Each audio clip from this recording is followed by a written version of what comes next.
Hey guys, Tony here.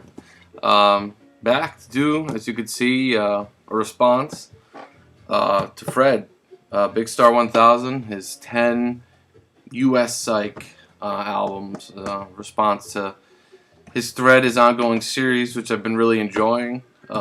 Great stuff, for sure.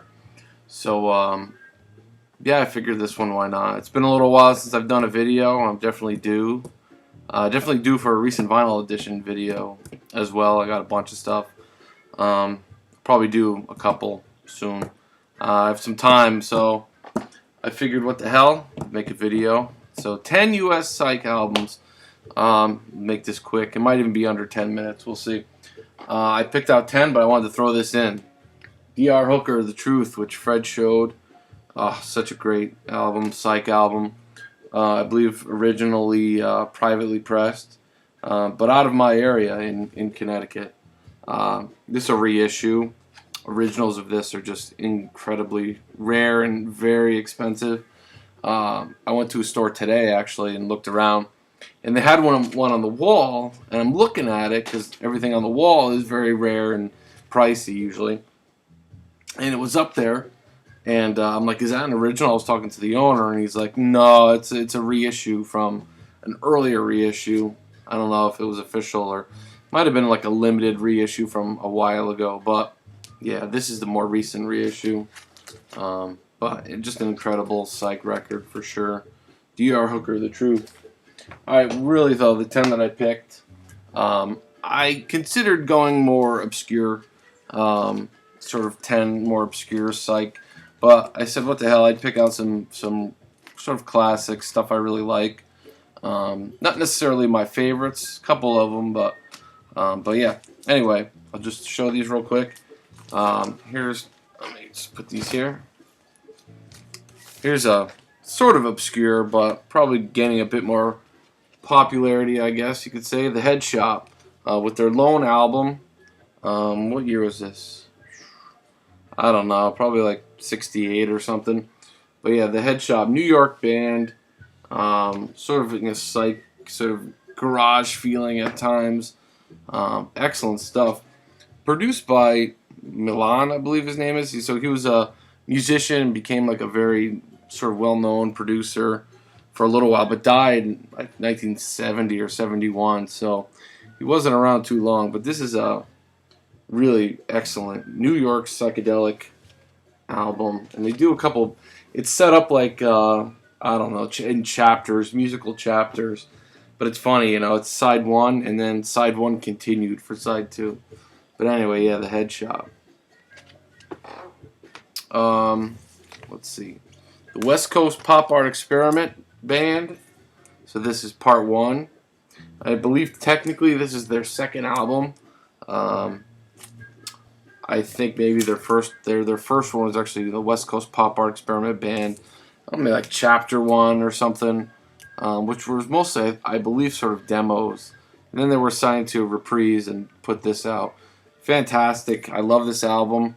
I'd love to find originals of their other, I believe there are two other ones after this, if I'm not mistaken, 2 or 3. But anyway, sort of the brainchild, if you will, of Bob Markley, who, from everything I've heard, I think Zach just talked about this. I think he just found a copy of this as well. But he was a real rich kid, you know. I believe he was like an heir to a oil fortune, you know. And he, I think he tried to break into movies. Like he moved to L.A. and tried to break into movies, and that didn't work out. And there's some story with he knew Kim Fowley somehow, and saw the Yardbirds play at a party, and he was so blown away by, you know, the female response to the band that he decided he wanted to start a band, even though he had such a lack of musical talent. So he hired musicians, or musicians joined the band or something. And but still, this is a great album. The albums after this are even better. But yeah, this is still excellent. An original on Reprise, I believe it's the Tricolored label. I won't break it all out now. Another favorite US Psych band of mine, their second album, H.P. Lovecraft, just Lovecraft this one is, and I believe it's just Lovecraft. Love this band. I think of their first two, I prefer this one. And their third one, they went much less psychedelic.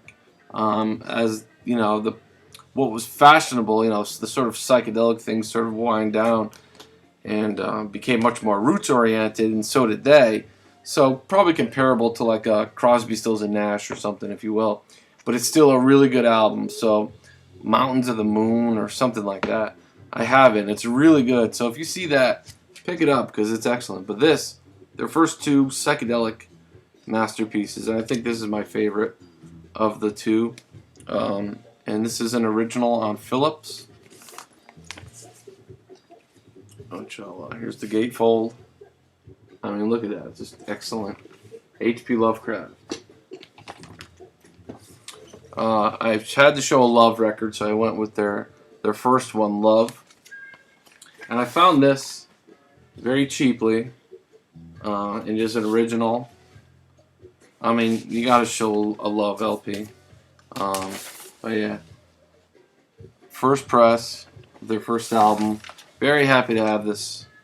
I found it for like $5 not too long ago, but yeah, fantastic record. Forever Changes is always going to be my favorite. Honestly, I think after that, Da Capo is probably my second favorite, and then this one, but I figured what the hell I'd show this, and if I can just get it back in the cupboard. Been watching a lot of responses to this thread, if you will, to Fred's video, and I've been enjoying them quite a bit. People should do more. But yeah, Love. What else we got here? Alright, so Fred showed the United States of America. I figured I'd show this one. So this is Joe Bird and the Field Hippies. So it's still Joseph Bird of the United States of America, but this is his second album, The American Metaphysical Circus. It's still very much a avant-garde psych album. Very zany.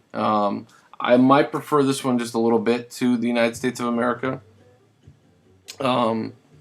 It's a psychedelic classic, I would say, and as an essential piece of psychedelia.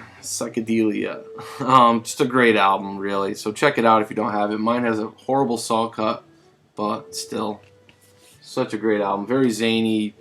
It is sort of circus, carnivalesque, if you will, in its sound, and it's excellent. So check it out if you don't know it. Early like electronic stuff going on there too. Anyway, here's another favorite of mine. So this is a band that veers all over the place from psychedelic rock to psych folk, bluegrassy sort of folk, some more spacey sort of stuff, and I believe later on they almost kind of went country, if I'm not mistaken. But their first few albums, their first four albums are all excellent. This is probably still my favorite. The one after this as well is also a favorite. But Kaleidoscope, the US Kaleidoscope, the Kaleidoscope, their debut Side Trips. And this is an original, beautiful copy of this on Epic Records. I was really lucky to score this one. I forget exactly how much I paid for it, but it wasn't much, which, probably about $20 or something. But yeah, an original, absolutely beautiful copy on the yellow Epic label. Yeah, fantastic record too. So yeah, Kaleidoscope, Side Trips. Had to throw in Electric Prunes with Mass and F minor. My favorite Prunes record for sure. This one was I believe all arranged and written and arranged by David Axelrod, and famously used in Easy Rider during I think it's the LSD scene when they're in the cemetery. But yeah, it's just musical Mass, and it's absolutely fantastic. I love this album. This too is an original on Reprise. So yeah, love this record. Excellent stuff. Great band too, Electric Prunes. I saw them live at a show with a whole bunch of other bands, but more recently. So this one I showed in my last video, I believe, and I scored this recently for $5. An absolute Sunshine Pop, Psychedelic Pop masterpiece. The Millennium with Begin. Love this album. If you do not own it, you must get it. Sundays reissued it, which I also have the reissue. And it is a promo copy, not a white label, but still an original on Capitol. And just a fantastic Sunshine Pop record. So damn good. And happy to have an original of that. I had to throw in Ultimate Spinach. I believe Christoph also showed this. I have their first album as well, but this one is my favorite of the two. Behold and See. This too is an essential psychedelic album. Love it. Behold and See. Out of Boston. And finally, a piece I'm like really happy to own. I love this record. Another Sunshine Pop classic. I love this album. The Yellow Balloon. An original of this. West Coast pop, psychedelic pop record, and a promo copy on the Canterbury label. I'll show you the label too. Features Don. Is it Don? Don Grady? What is it? Where's his name? Don. He's listed on here as Luke R. U. But I believe it's Don Grady. He was a Musketeer, so he sort of had top billing in this band. But this single, The Yellow Balloon, is fantastic. But love this album. Beautiful copy of it. So yeah, those are my 10. Let's see how long this took. I'm a little rusty here. It's been about a month or so. I went over. What are you going to do? Anyway, I'll be back soon with a recent vinyl editions video. Maybe tomorrow. We'll see. Thanks for watching. Great thread, Fred. Talk to you later.